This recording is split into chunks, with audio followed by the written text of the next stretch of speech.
Hello friends, उम्मीद है आप सबका वैलेंटाइंस डे अच्छा गया होगा और अब आप अपने बाकी गोल्स पे फोकस कर रहे हो। लेकिन जो लोगों को डिफ़िकल्टी हो रही है लव या अपने लव्ड वन के अलावा किसी और चीज़ पे फोकस करने में, तो आज का वीडियो खास उन्हीं के लिए है। आज हम डिस्कस करेंगे अमेरिकन साइकोलॉजिस्ट डोरोथी टेनो की 1979 में लिखी गई book love and limerence the experience of being in love. इस बुक में पहली बार लिमरेंस इस शब्द का यूज किया गया है। लिमरेंस को आप समझ सकते हैं एक तरह का ऑब्सेशन किसी से हो जाना, या फिर कहे कि लव एडिक्शन। ये ऐसी फीलिंग है कि जब आप किसी को बहुत ही ज़्यादा मिस करते हो या वांट करते हो, आपको परेशानी हो रही है उसको अपने माइंड से निकालने में। आप हमेशा सोचते रहते हो कि वो इस वक्त क्या कर रहा है या क्या कर रही है, किसके साथ है, और सबसे मेन आप चाहते हो कि वो भी ऐसे ही आपके बारे में सोचे। आप बस उसके साथ समय बिताना चाहते हो और ये फीलिंग किसी और चीज़ पे कंसंट्रेट करना बहुत मुश्किल बना देती है। आप कुछ रीड करने की कोशिश कर रहे हो, लेकिन इससे पहले कि आप एक पेज भी पूरा कर सके, उसके थॉट्स ने आपको 4 से भी ज़्यादा बार डिस्टर्ब कर दिया है। तो आज के इस वीडियो में हम लव एंड लिमरेंस बुक के हर एक लेसन को समझेंगे। इन लेसन्स को और भी डिटेल में समझने के लिए आप मेरे ब्लॉग पे इस बुक की समरी रीड कर सकते हो, बहुत ही सिंपल इंग्लिश में। इस बुक की समरी और किसी चैनल ने तो बनाई नहीं है अब तक यूट्यूब पे, तो ध्यान से पूरा वीडियो जरूर देखना। Lesson 1, the beginning. ऑथर हमेशा रोमांटिक लव के सब्जेक्ट को लेकर क्यूरियस थी और उन्हें ये काफी स्ट्रेंज लगा कि इस टॉपिक पे ज्यादा कुछ रिसर्च और बुक्स नहीं है। वो रिसर्च करना चाहती थी कि लोग प्यार में क्यों पड़ते हैं, क्या कुछ लोग ज़्यादा प्यार में पड़ते हैं दूसरों के मुकाबले, लोग कितनी बार दुखी होते हैं प्यार के कारण, और हम उनकी मदद कैसे कर सकते हैं। ऑथर की रिसर्च के बारे में पता लगने पे लोग उनके पास आए अपनी लव स्टोरीज बताने। ऑथर ने हंड्रेड्स ऑफ ऐसे लोगों के इंटरव्यू लिए और उनकी डायरीज भी रीड की। एक बड़ी बात जो इस रिसर्च से सामने आई वो ये थी कि बहुत से लोगों की स्टोरीज काफ़ी सिमिलर थी एक दूसरे से। हर एक स्टोरी में कुछ ना कुछ डिफरेंस था। ऑफ कोर्स ज़्यादातर ये स्टोरीज डेंजर्स, जेलसीज, लड़ाई और फिर रियूनियन, पछतावा, इन सब चीज़ों से भरी थी। काफ़ी स्टोरीज में हैप्पीनेस भी थी। कुछ लव स्टोरीज सिर्फ 3 दिन में रिजॉल्व हो गई और कई कुछ 50 इयर्स तक चलती रही बिना किसी सेटिस्फाइंग एंड के। ऐसे लोगों ने भी अपने लाइफ एक्सपीरियंसेस शेयर किए जिन्हें over the top romantic love जो मूवीज और सॉन्ग्स में एक्सप्रेस किया जाता है वो पसंद नहीं। फ्रेड नाम के एक युवक का जब ब्रेकअप हुआ तब उसने घंटों बिताए लेटकर बेड पे अपनी एक्स के बारे में सोचते हुए। इस वजह से उसने कॉलेज के कई सेमेस्टर्स भी मिस किए। टेरी नाम की एक महिला ने बताया कि बचपन से ही उसे किसी न किसी से प्यार हो जाता था। कई बार तो जिससे वो ऑब्सेस थी उसे पता भी नहीं होता था कि वो एग्जिस्ट करती है। वही ऑथर की एक दोस्त हेलेन कंफ्यूज थी जिस प्रकार रोमांटिक लव मीडिया में पोर्ट्रे किया जाता है उससे। उसके कई ब्रेकअप्स हो चुके थे इस वजह से क्योंकि उसके बॉयफ्रेंड हमेशा कांस्टेंट अटेंशन चाहते थे उससे और उन्हें पसंद नहीं आता था कि वो किसी और के साथ समय बिताए। तो ये सारी स्टोरी सुनकर ऑथर को समझ आया कि लव वर्ड का मीनिंग हर किसी के लिए सेम नहीं है।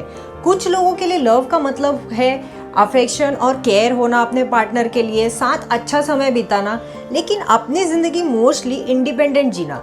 वही कुछ लोगों के लिए लव का मीनिंग होता है एकदम ऑब्सेस्ड हो जाना अपने पार्टनर से।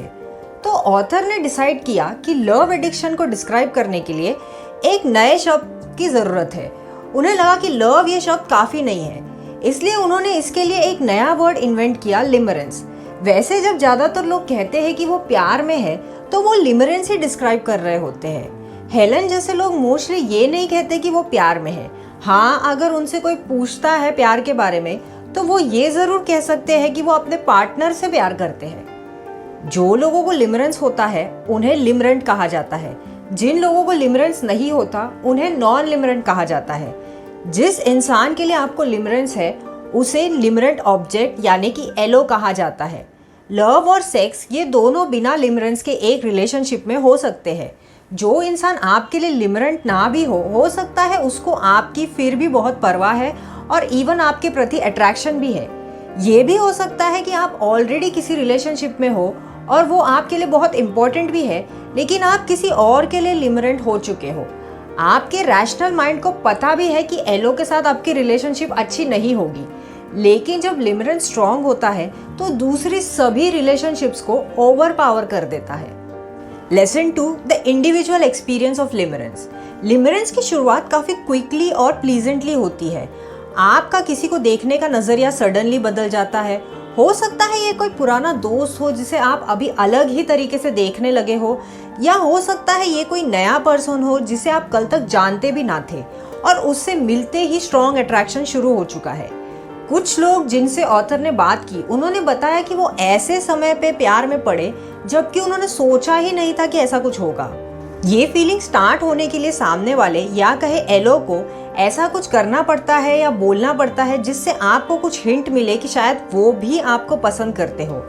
अब हो सकता है कि ये हिंट बस आपके माइंड में थी और उनका ऐसा कोई इंटेंशन ही नहीं था। याद रखिए कि लिमरेंस एक मेंटल प्रोसेस है। आप कंटिन्यूअसली जो हुआ उसके बारे में सोचते रहते हो, हर छोटे बड़े हिंट्स का मतलब निकालने की कोशिश करते रहते हो। स्टार्टिंग में ये एक स्लाइट फीलिंग हो सकती है, लेकिन ये बहुत स्ट्रॉन्ग फीलिंग में बदल जाती है अगर राइट कंडीशंस मिले तो। मोस्ट ऑफ द टाइम्स ये फीलिंग कम भी होती है समय के साथ या ख़त्म भी हो जाती है। जब ऐसा होता है तो लिमरेंस या तो किसी और फीलिंग में बदल जाता है या तो किसी और इंसान पे ट्रांसफ़र किया जाता है जो अब आपके नए लिमरेंट पैशन का फोकस बन जाता है। लिमरेंस के कुछ इंपॉर्टेंट कंपोनेंट्स होते हैं, जैसे कि ऑब्सेसिव थॉट्स आना आपके एलो के बारे में। ये एलो आपका पार्टनर हो सकता है, फ्रेंड हो सकता है, या फिर ऐसा भी कोई इंसान हो सकता है जिसे पता ही ना हो कि आप एग्जिस्ट करते हो, जैसे कि कोई सेलिब्रिटी। आपको एक स्ट्रॉन्ग डिज़ायर होती है रेसिप्रोकेशन की। आप चाहते हो एलो भी वैसे ही फील करे आपके बारे में जैसा आप उसके बारे में फील करते हो। आपका मूड डिपेंड करता है एलो के एक्शंस पे, या फिर कहे कि जैसे आप उन एक्शंस को इंटरप्रेट करते हो उस पे। एक से ज़्यादा लोगों से अट्रैक्शन हो सकता है, लेकिन लिमरेंस नहीं हो सकता। एक्सेप्शन सिर्फ तभी आते हैं जब लिमरेंस बहुत लो स्टेट में हो, जैसे कि शुरुआत में या एंड होने से पहले। आपको रिजेक्शन का डर होता है और आप अनकंफर्टेबली शाय होते हो एलो के सामने, खासकर स्टार्टिंग में या जब आपका डाउट होता हो।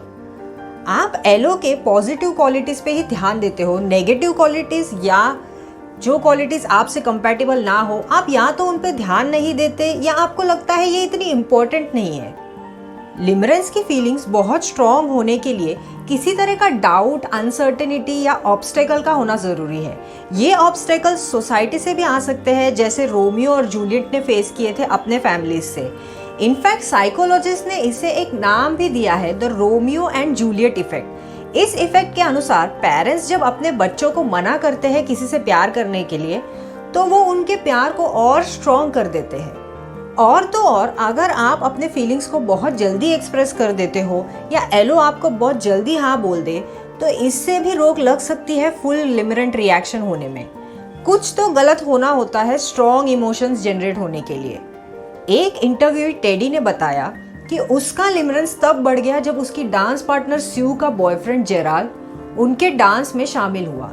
जेराल्ड से मिलने वाला कंपटीशन और थ्रेट अगर ना होता तो शायद ही कभी टेडी की फीलिंग्स इतनी स्ट्रॉन्ग हुई होती। लिमरेंस ग्रो होता है जब एक बैलेंस हो होप और अनसर्टेनिटी के बीच में। रिजेक्शन आपको हर्ट कर सकता है, लेकिन इससे आपकी कुछ पाने की चाह और बढ़ जाती है। लव एडिक्शन बहुत ही इरेशनल होता है, तो इसलिए बहुत मुश्किल होता है पर्सन जो अट्रैक्टेड है उसके लिए ये स्वीकार करना कि सामने वाले को उसमें कोई इंटरेस्ट नहीं है और ना ही कभी होगा। अब इसका एक ऑपोजिट साइड भी है कि रिजेक्शन का डर लोगों को बहुत सेंसिटिव बना देता है, जिससे एलो की बॉडी लैंग्वेज समझना मुश्किल हो जाती है। हो सकता है कि एलो को भी आप में इंटरेस्ट हो, लेकिन डर के कारण आप दोनों ने ही अभी तक कोई एक्शन नहीं लिया। क्या ये सारे सैड स्टेट ऑफ अफेयर ज़रूरी है प्यार के लिए? प्यार का तो पता नहीं, लेकिन लिमरेंस के लिए ज़रूरी है।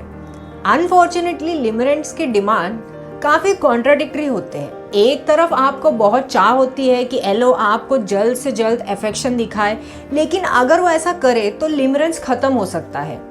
जब लवर्स में क्लियर कम्युनिकेशन नहीं होता, वो कई बार झगड़ा करते हैं, बात करना बंद कर देते हैं, तो इससे लिमरेंस ग्रो होता है, लव नहीं। एक लिमरेंट को अगर लगे भी कि वो अपने एलो से सच में प्यार में है, लेकिन ऐसा सच में नहीं है, क्योंकि प्यार का मतलब होता है केयर करना सामने वाले की फीलिंग्स और वेलबींग की। लेकिन लिमरेंस का सिर्फ एक ही गोल होता है, वो है रिटर्न ऑफ फीलिंग। आपको चाहिए कि आपका एलो आपको पसंद करे, अब इस चाह के लिए आप बाकी किसी भी चीज को इग्नोर कर सकते हो, इंक्लूडिंग आपके एलो की वेलबींग और feelings. Lesson 3, the other sides of limerence. काफी सारे लोगों ने ये बताया कि उनके लिमरेंस के बारे में किसी और को नहीं पता, इंक्लूडिंग उनके क्लोज फ्रेंड्स। ये खासकर तब होता है जब लिमरेंस अनरिटर्न हो। एक रिलेशनशिप चाहे ट्रबल्ड क्यों ना हो, लेकिन काफी सारा समय बीतता है एक दूसरे से बात करने में, और एटलीस्ट आपके पास कुछ होता तो है अपने फैमिली और फ्रेंड्स से एडवाइस और सपोर्ट लेने के लिए, ना कि सिर्फ हिडन हिंट्स जो आपको लगता है एलो ने दिए हैं। एक और फैक्टर जो नजर आया इन केसेस में वो ये था कि लिमरेंट लोगों ने अपना लिमरेंस एंड करने की कोशिश तो की अपने फीलिंग्स किसी और पर्सन पे ट्रांसफर करके, लेकिन वो इसमें सफल नहीं हो पाए। लिमरेंस जो एक रिलेशनशिप में ना रिटर्न हो वो सेम ही होता है ऐसे लिमरेंस से जो बिल्कुल ही रिटर्न ना हो। कोई अपने एलो से 30 साल से भी ज़्यादा टाइम मैरिड हो सकता है, लेकिन अगर वो श्योर ना हो अपने एलो के फीलिंग्स के बारे में, तो उसका लिमरेंस उतना ही स्ट्रांग होगा जितना ऐसे इंसान का हो जो अपने एलो से कोई रिलेशनशिप में ना हो। ऐसे रिलेशनशिप्स में जहाँ लिमरेंस इन्वॉल्व हो वहाँ बहुत मूड स्विंग्स, इंस्टेंट हैप्पीनेस से इंस्टेंट सैडनेस, एंगर, ये सब काफ़ी देखा जाता है। लिमरेंस लिंक्ड है कई प्रकार के वायलेंस से। आप पुलिस रिकॉर्ड से चेक कर लीजिए एक्सीडेंट्स, मर्डर्स, एसिड अटैक्स और सुसाइड्स के लिए, और वहाँ आप देखेंगे कि इन कई सारे केसेस में कुछ लिमरेंट फैक्टर इन्वॉल्व होता है। लेकिन ये ट्रेजेडीज खाली लिमरेंट से नहीं होते, बल्कि ऐसे लिमरेंट से होते हैं जो सारी सीमा पार कर चुका होता है और एक ट्विस्टेड इमोशन में बदल चुका होता है। Lesson 4, the social effects of limerence. As a limerent आप सारा वक्त या तो एलो के साथ होना चाहते हो या ऐसी किसी जगह होना चाहते हो जहां एलो से मिलने के चांसेस हो। अगर आप एलो से ना मिल सको तो आप अकेले रहकर एलो के बारे में सोचना पसंद करते हो या दूसरों से एलो के बारे में बात करना पसंद करते हो। लिमरेंस लोगों को ऑलमोस्ट एंटी सोशल बना देता है। इमोशनल इंस्टेबिलिटी, मूड स्विंग्स, ये बिहेवियर भी लिमरेंस के साथ आते हैं। जब आपको एलो से कोई हिंट मिलती है कि उसको भी आप में इंटरेस्ट है तो आप एकदम खुश हो जाते हो, और जब आपको लगता है कि उसने आपको किसी बात पे रिजेक्ट कर दिया तो आप एकदम दुखी हो जाते हो। एक और इफेक्ट होता है लिमरेंस का जिसे आप एक पॉजिटिव इफेक्ट भी समझ सकते हैं, वो है अपने आप को इम्प्रूव करने की कोशिश करना, स्पेशली अपने लुक्स को इम्प्रूव करना। और ये भी हो सकता है कि आप बहुत इंटरेस्टेड और नॉलेजेबल हो जाओ जो भी टॉपिक एलो को इम्पोर्टेंट है उसमें। ज़्यादातर ऐसे इंटरेस्ट शॉर्ट लिव्ड होते हैं और चले जाते हैं जब आपका लिमरेंस खत्म हो जाए तब। नॉन लिमरेंट्स अनइंटेंशनली कई बार लिमरेंट्स को ऐसी सफरिंग कॉज करते हैं जो उन्हें समझ ही नहीं आती। उनके पार्टनर्स को ऐसी नीड होती है अटेंशन की कि वो कितना भी अटेंशन क्यों ना दे कम ही होता है। एक नॉन लिमरेंट वुमेन ने अपने एक्सपीरियंस बताए लिमरेंट मैन के साथ। वो हमेशा कॉल करके उसे पूछते थे कि वो क्या कर रही है, भले ही वो कुछ इंपॉर्टेंट कर रही हो जिससे उनका कोई लेना देना ना हो। उनका बिहेवियर ऐसा होता है कि जो भी वो करे उसमें उन्हें किसी तरह से इन्वॉल्व होना चाहिए।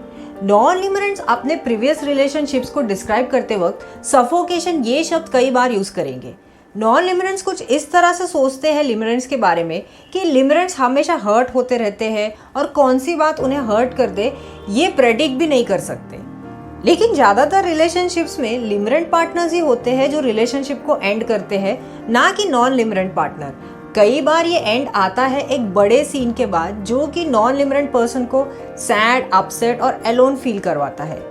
एक और अमेजिंग फैक्ट ये है कि दोनों ही लिमरेंट्स और नॉन लिमरेंट्स किसी का एलो बनना पसंद नहीं करते, क्योंकि एक लिमरेंट रिलेशनशिप में एलो बनने से जो प्रेशर का सामना करना पड़ता है वो मोस्ट लोगों को बर्दाश्त नहीं होता। Lesson 5, the opinions of philosophers, psychologist and other experts. बहुत से फिलोसोफर्स ये मानते हैं कि रोमांटिक लव बस एक फीलिंग है जिसे कल्चर ने इन्वेंट किया है, जैसे कि मूवीज, म्यूजिक, बुक्स। कल्चर ही है जो इसे प्रमोट करता है और एक तरीके से फोर्स भी करता है लोगों पे कि लव के बिना तो जिंदगी अधूरी है। और ऐसी मूवीज और स्टोरीज मीडिया वाले जानते हैं कि बहुत पॉपुलर होगी और अच्छे पैसे कमाएगी, तो वो इसे बनाते रहते हैं और लोग इसे देखते हैं और समझते हैं कि हाँ, उनकी लाइफ में भी ऐसी कोई ग्रैंड लव स्टोरी होनी चाहिए जहाँ वो बहुत सारे ऑब्स्टेकल्स को ओवरकम करके अपना प्यार पाले। तो इससे लिमरेंस काफ़ी स्प्रेड हो रहा है सोसाइटी में। और इससे एक और चीज़ होती है कि जो नॉन लिमरेंट्स होते हैं उन पे बहुत प्रेशर आ जाता है कि उन्हें भी ऐसे ही बिहेव करना चाहिए। अगर कोई अपने करियर पे ध्यान दे रहा है या फिर लाइफ बेटर करने की कोशिश कर रहा है तो ये सारी मूवीज देख के उसको लगने लगता है कि वो कुछ मिस तो नहीं कर रहा अपनी लाइफ में। एक फैक्टर ये भी है कि सोसाइटी की इतनी सारी लिमिट्स होती है, कितने सारे लोग अनफुलफिल्ड फील करते हैं अपनी लाइफ में, तो लव एडिक्शन उनकी लाइफ में मच नीडेड एक्साइटमेंट लेके आता है, नहीं तो उनको अपनी लाइफ बोरिंग और मोनोटोनस लगने लगती है। लेकिन सच में अगर किसी भी टाइप का लव आपको जेलेसी और पोजेसिवनेस से फ्री नहीं रहने दे, तो वो लव नहीं है, वो एक तरह से डिसेप्शन है। ट्रू लव के लिए सेल्फ कॉन्फिडेंस और सेल्फ रिस्पेक्ट का होना जरूरी है। जब आपको कोई ना बोल चुका है और फिर भी आप उसकी यादों में खोए हुए हो, होप में लगे हुए हो, तो ये स्ट्रेंथ की निशानी नहीं है, क्योंकि लव का ये गोल होता है कि एक क्लोज रिलेशनशिप से आप अपनी लाइफ बेटर बना सको। तो लव और लिमरेंस के बीच का डिफरेंस कैसे पता करें? सबसे पहले समझते हैं कि लव क्या है।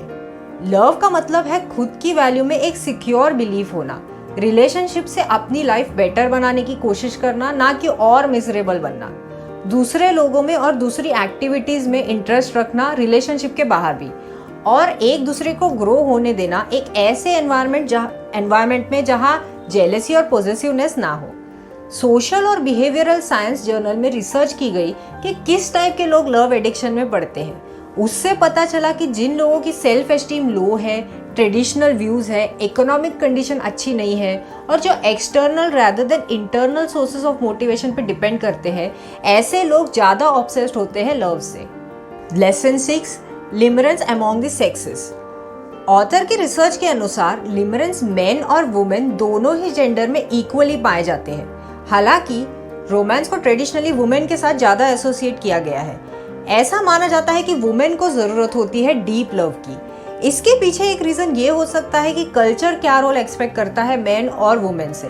फॉर एग्जाम्पल, अगर वुमेन कहे कि वो किसी पे इमोशनली डिपेंडेंट है तो उसे ठीक समझा जाता है, लेकिन मैन के लिए नहीं। एक और रीज़न जो कंसिडर करना चाहिए वो है वुमेन की सोशल सिचुएशन, और उसके कारण वुमेन को जो पेन और प्रॉब्लम्स का सामना करना पड़ता है। ट्रेडिशनली वुमेन को मेन पे डिपेंडेंट रहना पड़ा है अपनी सेफ्टी, स्टेटस और इवन समाज में लाइफ जीने के लिए। तो अगर सोशल ऑप्शंस लिमिटेड हो तो वुमेन को मेन से प्यार करना पड़ता है, या एटलीस्ट प्रिटेंड करना पड़ता है सोसाइटी में रहने के लिए। इनफैक्ट रिसेंट रिसर्च में ये सामने आया है कि अनमैरिड वुमेन मैरिड वुमेन के मुकाबले काफ़ी ज़्यादा खुश और इमोशनली हेल्दी होती है, जबकि मेन के लिए इसका ऑपोजिट है। मैरिड मैन बैचलर्स के मुकाबले ज़्यादा हैप्पी और इमोशनली हेल्दी फील करते हैं।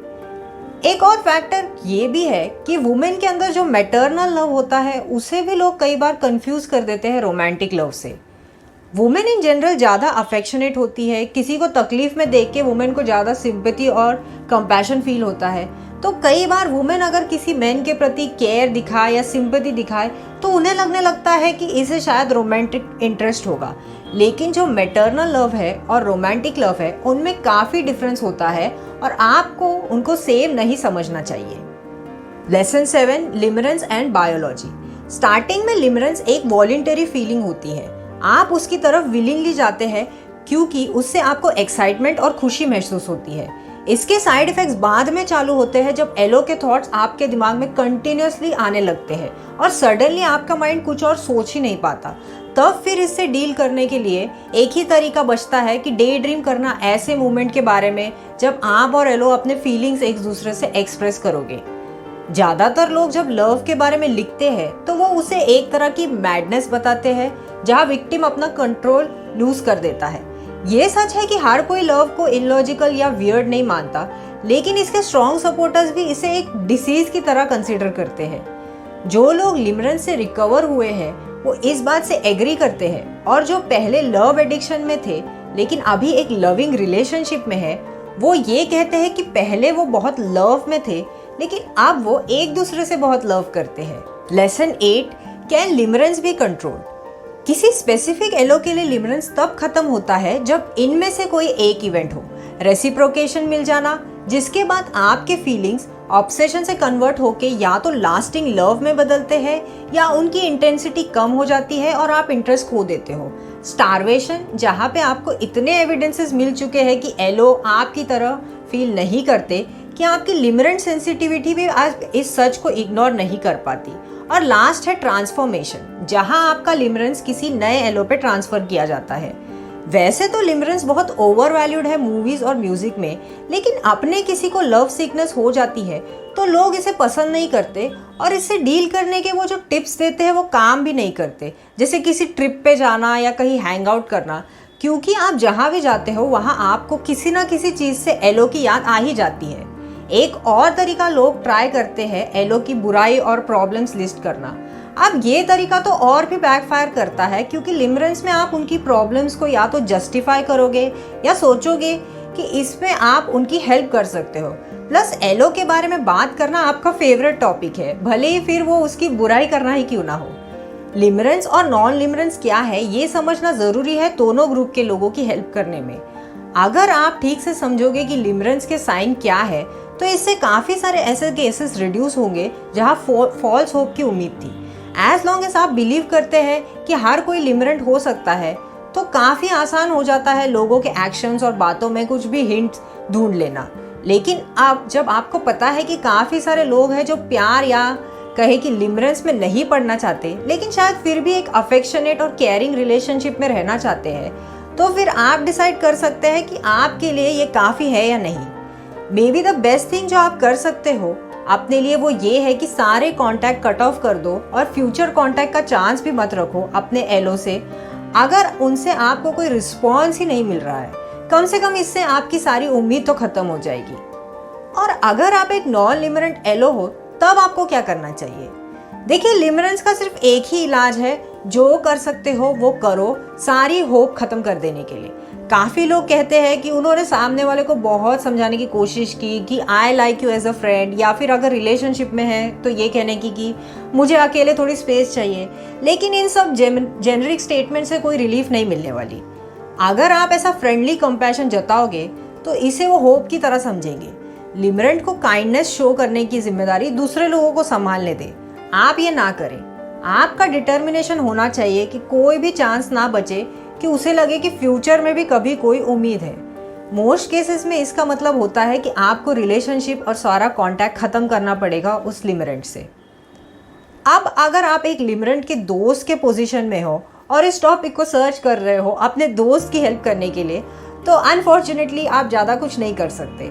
आप उसकी बातें सुनते रह सकते हो और एडवाइस दे सकते हो, लेकिन एक समय बाद आप परेशान हो जाओगे, क्योंकि एक अनहैप्पी लिमरेंट से डील करना बहुत ही मुश्किल है, खासकर ऐसे किसी दोस्त के लिए जिसने लिमरेंस खुद कभी एक्सपीरियंस ना किया हो।